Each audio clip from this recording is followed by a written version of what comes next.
Hey there everybody, it's Alex here from VG247.com and this is Final Fantasy VII Remake.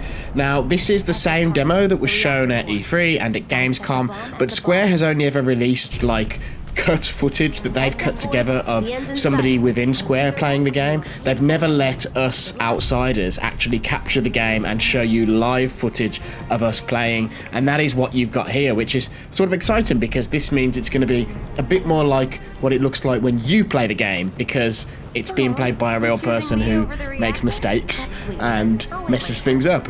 It also gives me a chance to talk about the game.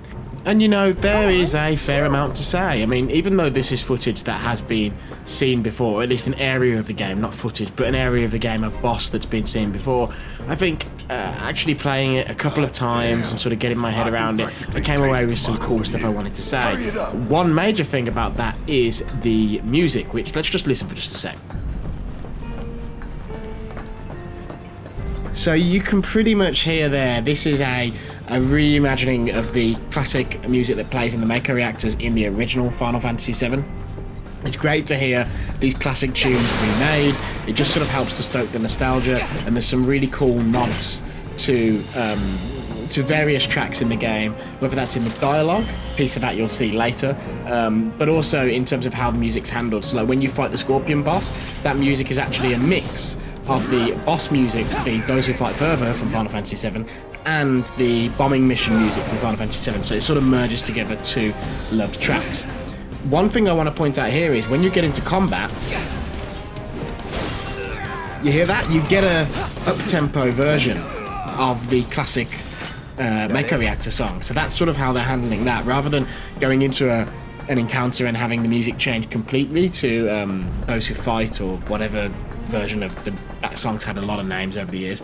You actually, as I say, sort of go into a version of the area theme, and that's really interesting to think about actually, because you think about sort of stuff like you've got areas in Final Fantasy VII with some really interesting music like Under the Plate and stuff like that. It'd be interesting to hear what sort of mixes they use for that sort of stuff in this Midgar area of the game. So let's talk a little bit about the combat, because I think the game looks great and you can see that there's not a huge need for me to talk about that. But combat, I think, is the cleverest. Let me put it this way, Square Enix has spent a long time chasing active time battle, trying to find a way to evoke the ATB system that was of course invented by Hiroyuki Ito, who is, for my money, one of the most genius Japanese game designers, system designers, but he just isn't spoken about. They've been trying to find a way to make that system work in action for a long time, and that's resulted in stuff like Final Fantasy XII's take, where you've got the bars filling but you've got constant movement, or Final Fantasy XIII's take, where they tried to make it more about twitch and strategy rather than picking stuff out of the menu, but kept the menus so you still have that. This airs more on the Final Fantasy XIII side of things, but the fact that you can... It's not actually a pause, but it might as well be a pause in the sense that it slows combat down to such a crawl that you really have a lot of time to think and make decisions. And of course, that's the sort of thing where, to be fair, they might choose to change that and give you less time. But as it stands right now, you've got loads of time. And actually, I can't see them changing it because really, it's quite a it's quite a friendly system right now. Where if you want to play it more like an action game, you totally can. But if you wants to play it more with respect to being like a turn-based game, if you're a gamer who loves the original Final Fantasy VII, isn't very comfortable with action-based systems, that's totally possible as well. I do want to point out something little that happens here at the end of this fight.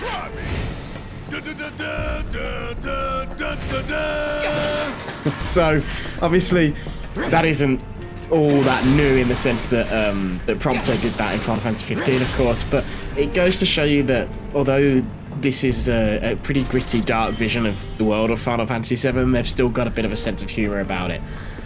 There's a lot of banter between the characters. I think the banter plays out really well too. I know some people have a problem with Barrett sort of having the what would the word be, like a gospel preacher style voice. Me, as a mixed race person, as someone who's half black, I actually think I prefer that to the standard issue gruff black dude voice they sort of used for Advent Children and stuff, even though I respect that voice actor a great deal because, come on, Cowboy Bebop. I'm sort of into the recasting they've done here for Barret. It seems to fit more with the characterization of Barret from the English version of the original game, and that's the interesting thing this game is, the tightrope this game is trying to walk, localization-wise, where the original Barret in Japanese wasn't really as outspoken and as over the top as the English version. But now they're making this remake, they have to sort of respect the original Japanese vision and the translation from the Western version in order to stand up to people's memories of these characters in the West. You know, stuff like that, the way he says, then do the damn job, and gets annoyed at Cloud. I like that. As far as, you know, the direction and stuff in cutscenes goes, I think this really does feel like, it feels like a higher production value game than Final Fantasy 15 did, and I like 15 a great deal. I'm not one of these 15 haters. I gave 15 an 8 out of 10, and I stand by it. I really did enjoy it, you know, rushed ending and all that aside, but this feels like a significant step. Specifically, actually, I think when you look at these story scenes, the direction, the visuals, the level of care in the cutscenes, I think it looks more like something that's had a lot of time spent on it, whereas a lot of the story scenes in 15 seem like they'd been rushed in order to make the release, and I think it's become pretty clear actually now that that is what happened. Now we're in the boss fight. Just want to point out again, here we have a version of Those Who Fight Further, or Still More Fighting, depending on which version of the soundtrack you owned back in the day, or downloaded, I think, as many people did back then. Download MIDI versions of the music to listen it back and all that. But this is, you can hear, this is Those Who Fight Further, and it seamlessly transitions into sections of bombing mission as well, which I think is a really, really cool way of handling the soundtrack in this game. So as I said, I really like the ATB system. Something we should talk about though is, and I said this aired more on the side of Final Fantasy 13, and you do have the Stagger System. So the bottom bar there, you have the orange bar underneath the health bar is your stagger. And that basically works just like it did in Final Fantasy 15, in Final Fantasy 13 as far as I can tell, which is to say that when that bar gets filled, the enemy gets staggered. That means they fall down, that means they become more vulnerable, and that's when you unleash your most powerful attacks, like limit breaks, in order to do a maximum amount of damage. So I'm pretty sure times 160% means that you're doing 160% more damage with every hit, so this is when you really let loose. This is exactly the same as Final Fantasy 13, and it's no surprise because the producer on this game is Yoshinori Kitase, who, you know, was the producer on those games, and there's a bunch of other staff shared with 13. Whereas there's not really any staff or many staff shared with 15, for instance. So it's sort of going back to that sort of vision. But by turning it into a more fully fledged action game, and obviously you can also see the lineage of, like, the battle director from Kingdom Hearts 2 is on this game, in charge of the battles, and you can definitely see that lineage. And I think the battles feel great with Cloud in particular. Like, there's a real weight to swinging the Buster Sword that just isn't there in, say, swinging the Keyblade. And I think you do have to make Kingdom Hearts comparisons with this game because of the people who are working on it. And it totally feels heavy and right, and it feels awesome when you're hitting stuff. Now, Barret, on the other hand, I'm a little unconvinced by at this stage. It just doesn't feel very satisfying when you are... It doesn't feel very satisfying when you're just holding down the button and shooting, and despite the fact that the gun arm is huge, it doesn't feel very powerful, in my opinion. Now, obviously, this is a role-playing game with role-playing game progression, so hopefully that means as you go, Barret is really going to get beefed up and will become far more powerful and feel far more powerful. I think it's just...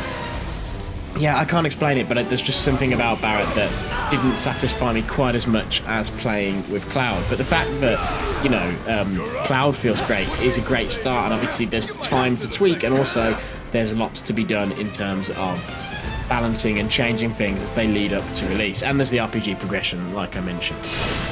There's another stagger, so some of the skills you have are developed in such a way where you will have skills that are better at raising stagger, or have skills that are better at crowd control and stuff like that. And so that's how you've got the sort of nuance in this combat. And already you can see, especially when you can order different characters to do different things, you can see how you can actually get a really deeply tactical take in this gameplay system, despite it being action focused.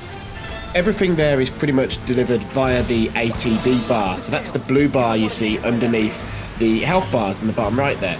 So basically the ATB bar charges when you do any action, more or less in this, so when you're attacking normally.